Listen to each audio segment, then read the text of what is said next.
What's going on, Seth? Here we are, back again. I'm ready. The weather's nice here.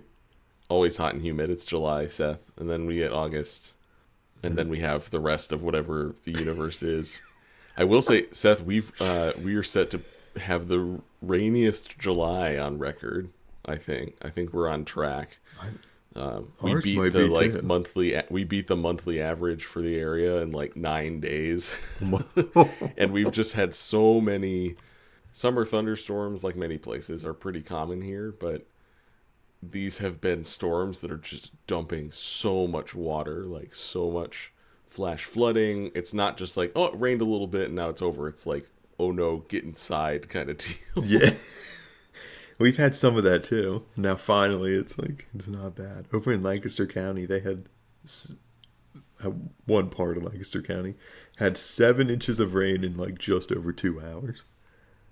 Oh my It's gosh. like that's just wild. Well, all that to say, Seth, I think we've got some interesting conversation ahead of us. And that includes our very favorite question, starting off with what would you do in this particular situation? Would you want to have to sleep in a hot room or a bright room? See, I would rather sleep in the bright room, and it's for a very particular reason.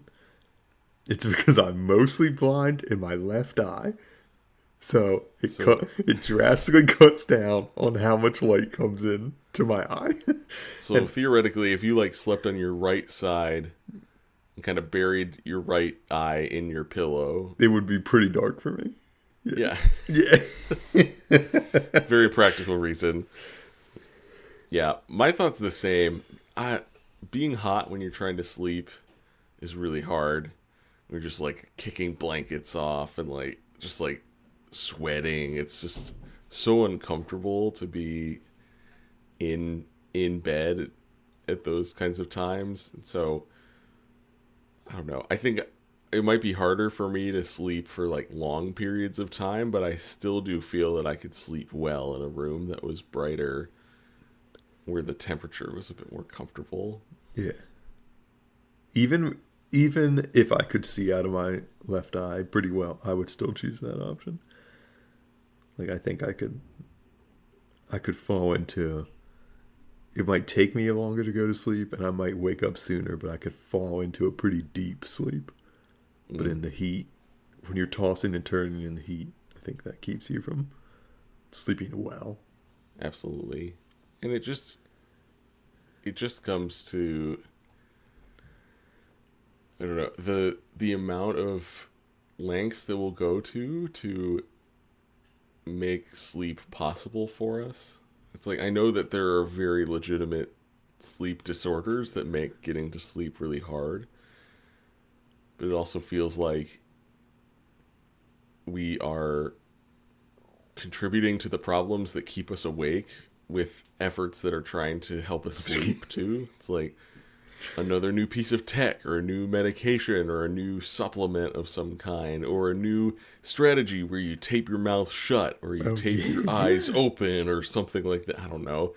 Just all these different things that feel like I know that people were likely kept awake for many reasons over many generations that didn't have the same kind of tech that we have available now. But it feels like a lot of where we are challenged most these days is reflected in how we sleep or how we Yeah. don't sleep. And part of that might be because we don't have to in the same way or we can't in the same way. Yeah. Our work days are not dependent on the sunset and sunrise. And when a room is dark, you can flip on a switch and it's light again. And this idea of our relationship to sleep is kind of connected to where I hope our conversation can go today. Oh, So, our okay. readings for this eighth Sunday after Pentecost. So we've got some interesting ones here. And I'll talk about a couple of them. But I wanted to start with some verses from Ecclesiastes. Now, I think this is one of the Sundays where the lectionary compilers were like, all right, we got to get Ecclesiastes in here. So it's like a really stitched together sequence of like seemingly random verses from a couple of different chapters. But there's these verses at the end of the passage that they selected from chapter 2 that read, "What do mortals get from all the toil and strain with which they toil under the sun? For all their days are full of pain, and their work is a vexation. Even at night their minds do not rest. This is also vanity, or meaningless," as some interpretations or as some translations of these passages from Ecclesiastes might read. So Seth, I'm curious about what are the things, maybe the things that you're willing to share, that keep you up at night? The reasons that even though days might be hard and the work is mysterious and important, why would your mind not rest at night? Yeah, I'm doing okay right now, but I've had like spouts where I don't. My mind is like very, very active at night. It decides night is the time when it needs to be the most active. And generally, it was usually like me thinking about like people that I care about and like worrying about them. Like, and it's usually like it was generally pretty specific things. Like, my mom, this is a while ago now, she broke her hip. She had to have surgery for it. And I was like very concerned about that because my mom is just otherwise very clumsy. So I was like, okay, hope the surgery goes well and that her recovery goes fine, and that she does all the exercises she's supposed to do and all those kind of things. So like that kept me up. Lately, I've been kept up by, I guess, frankly, just like some of the problems with our public school systems. I think like what we think about children tells us a lot about what we think about people in general. And this administration has done a lot to undermine people's trust in public schools, to criticize them, to pull funding, to not give them any direction, any guidance. So that worries me too, because I think like if we're not taking the time to fund our schools, to give kids the best education that they need and that they deserve, like that has ripple effects years and years and years from now in like basically every arena of life. So like that worries me now. It's like I see that as the husband of a teacher, and it makes me like very upset. So that keeps me up at night sometimes. What else? I mean, this is like Marshall and he's 7 now, but his many health issues. This is like for people, right? I get worried about people's health issues in the same way I get worried about Marshall's. I'm like, oh, hope he had like a hot spot recently on his foot. He couldn't stop licking incessantly, so I was worried about that. Especially in the middle of the night, he was trying to lick it, so he had to sleep in the cone all night. It's like, he sleeps usually most of the time in our bed, and I'd feel him like moving. I was like, so I'd have to be like, stop licking, buddy, you gotta stop licking. So those are just some of the things, like both things in the wider world, like education is keeping me up, but generally what keeps me up more is my concern for individual people that I know, like my mom, not people but dogs like Marshall. So those kind of things. How about you, Jonathan? Is there something keeping you up recently? Yeah, I think it can generally be attributed to, for our listeners, just like I'm gesturing widely and wildly at the world around us right now, I think for very similar reasons. I think there's also just some like ongoing questions for me that are really significant right now. Just continuing to experience, as I think all of us do, like transition that's affecting me significantly, and asking questions about not just like what I believe, if that I even asking Yeah. questions about like what if that's a question worth asking, like, but just like thinking about the kind of person that I want to be, the kind of community I want to be a part of, and really just reflecting on my journey in life to this point, emerging from religious spaces that I don't particularly value anymore, and I think caused me harm, and recognizing all the ways that that's so deeply entangled with my frame of mind most often, and so many of my practices and assumptions and all those things being so wrapped up in these spaces that I'm trying to depart from. I mean, I've departed from them physically, but I think mentally and spiritually I'm also trying to depart from them. Yeah, the much harder work of untangling all the other ways it's still with you. Yeah. I remember being awake a lot when we were in college, especially like at the beginning of our theology classes when I was like deconstructing like everything that I had ever thought. And then like at like 2 a.m. thinking like, well, I need to recreate like my whole theology right now at 2 a.m. Right? Like, and at this point, like every once in a while I have to do that. But I always say now it's more like it's more what does this look like to live this out than it is I need to like radically reconstruct like what I think, if that makes sense. Right. Yeah, I do think, I don't know, I think That's not to say I'm not still like, learning, thinking new things, but they tend to be smaller, but how I'm living it out tends to be what. Sure. Yeah. If That's that makes that's sense. that's similar to what came to mind for me. It was like, I think my relationship to these ideas is more deconstructive than it was. Like, one of the things that I had to break out of was this sense of rigidity and inflexibility in my relationship with my beliefs and my values, and recognizing that things can change has been a huge area that's still an area of growth, I think, an opportunity for growth, we can call it. Yeah. Yeah. But I think, to your point as well, part of the ask for us is to direct our thoughts and actions, as we talked about in our last episode, our prayers, in the direction that we've been invited.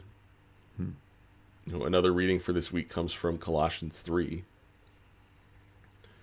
that invites us to, as those who are raised with Christ, seek the things that are above, where Christ is, to set our minds on the things that are above, not the things that are on earth.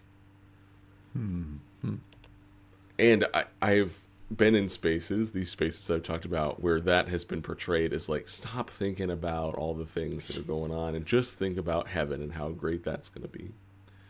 Certainly not advocating for that. But let's say the invitation is to think about holy things, to think about a world that is full of peace and justice, to think about communities that are caring and welcoming, to think about healing that is restorative, full of reconciliation.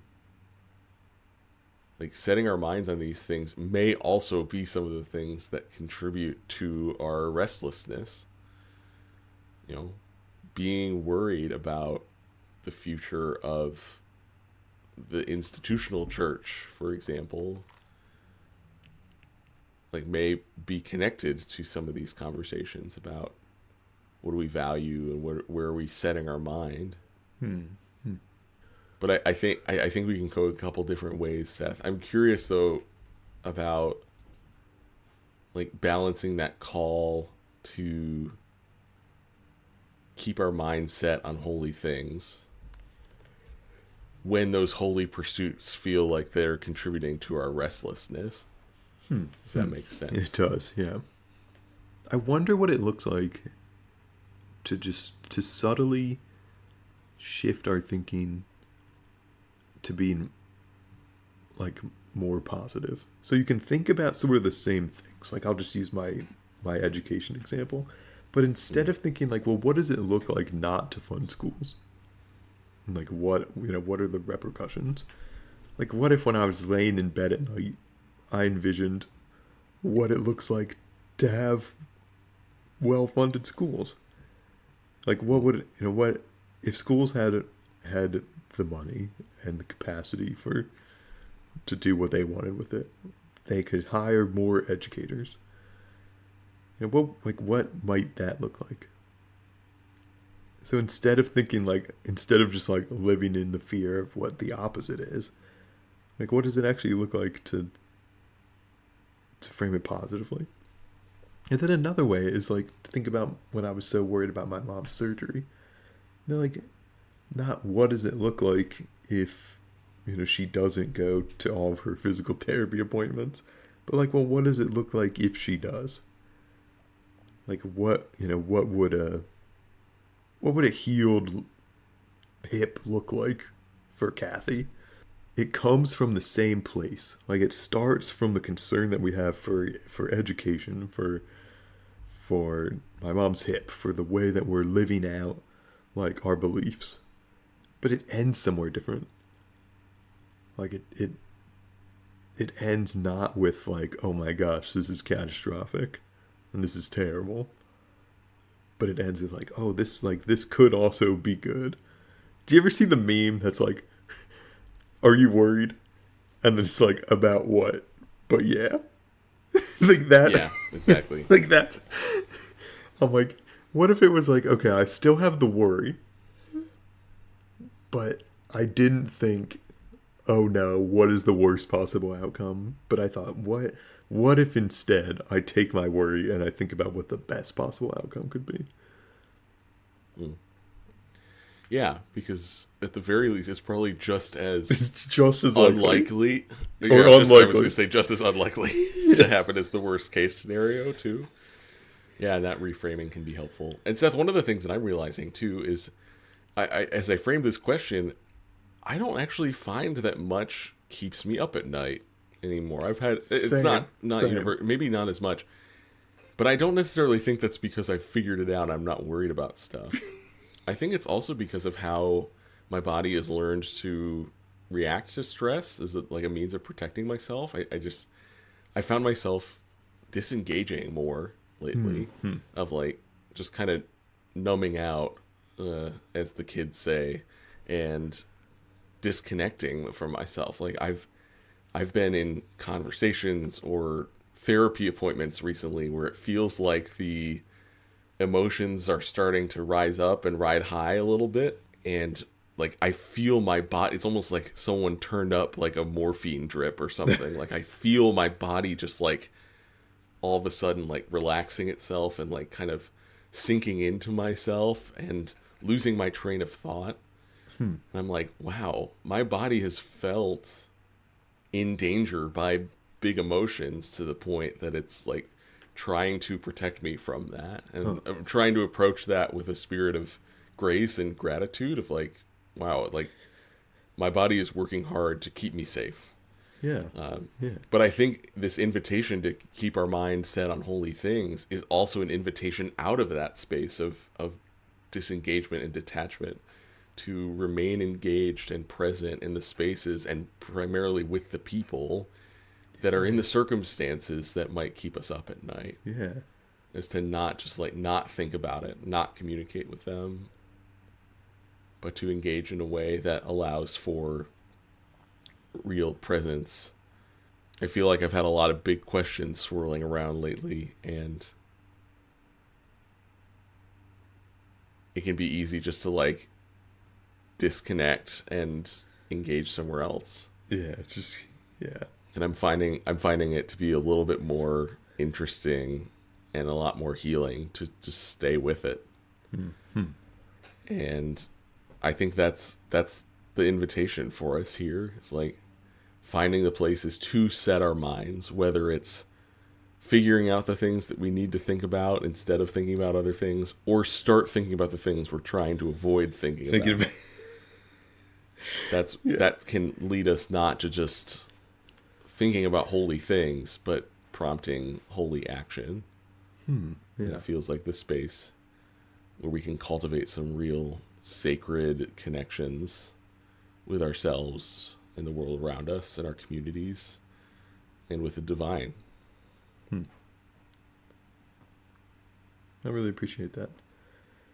I always think of Seinfeld when the one episode where they're saying serenity now to like calm themselves down. Yeah. And then at the end it's like serenity now, insanity later. Like, Yeah. Because it doesn't work to just keep distracting ourselves from what's bothering us, to keep pushing it down inside. It's like the way through it is actually to deal with it, to face it head on, to let it, I don't know, to sort of work through it, right? It's harder work in the short term. I actually think in the long term, it's much easier. It's hard to think. It's hard to think like that at the time, right? People aren't wired for that. Our lizard brain is like, no, I'm not thinking about that right now. We have to keep pushing back against it.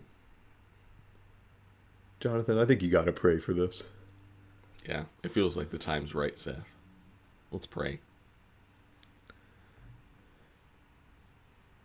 God of our days and nights, when we lay down and rest, you offer your protection. Watch over us, God, as we prepare to watch over the most vulnerable among us.